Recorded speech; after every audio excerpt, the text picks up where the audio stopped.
एक गांव था, हरी भरी पहाड़ियों के बीच बसा हुआ। उसी गांव में रहता था किरण, एक मेहनती और जिद्दी किसान। उसकी सबसे बड़ी पहचान यह थी कि वह अपने खेतों से प्यार करता था, जैसे कोई अपने परिवार से करता है। इस बार मैं पपीते की खेती करूंगा। यह फसल अच्छी भी होती है और जल्दी भी तैयार हो जाती है। किरण ने खूब मेहनत की, खेत को साफ किया, अच्छी खाद डाली, हर पौधे को अपने बच्चे की तरह लगाया। धीरे धीरे छोटे छोटे पौधे बड़े होने लगे। उनके हरे पत्ते हवा में झूमते, जैसे खुश होकर कह रहे हों, धन्यवाद किसान। लेकिन खुशी ज्यादा दिन टिकी नहीं। एक रात किरण ने देखा कि कुछ अजीब आवाजें उसके खेत की तरफ से आ रही है। वह दौड़कर पहुंचा तो उसका दिल बैठ गया। जंगल के जंगली सुअर उसके पपीते के पौधों को रौंद रहे थे। किरण चिल्लाया, अरे छोड़ दो मेरे पपीते, इतनी मेहनत से उगाए हैं। पर सुअर भला किसान की मेहनत क्या समझते। सुबह तक आधा खेत तबाह था। किरण चुपचाप खेत में बैठ गया।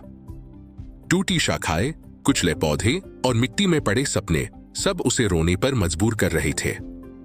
क्या मेरी मेहनत का यही फल है, उसने सोचा। लेकिन किरण हार मानने वालों में से नहीं था। अगले दिन उसने नया फैसला लिया, मैं अपने खेत की रक्षा खुद करूंगा।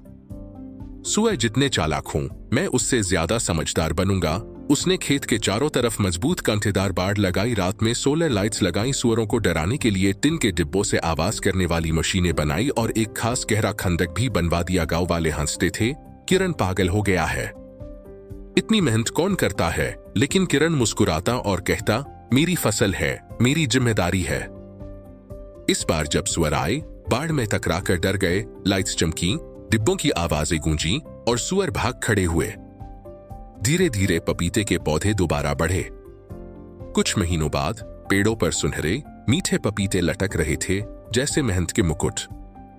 गांव वाले हैरान थे। उन्होंने कहा, किरण तुमने कर दिखाया।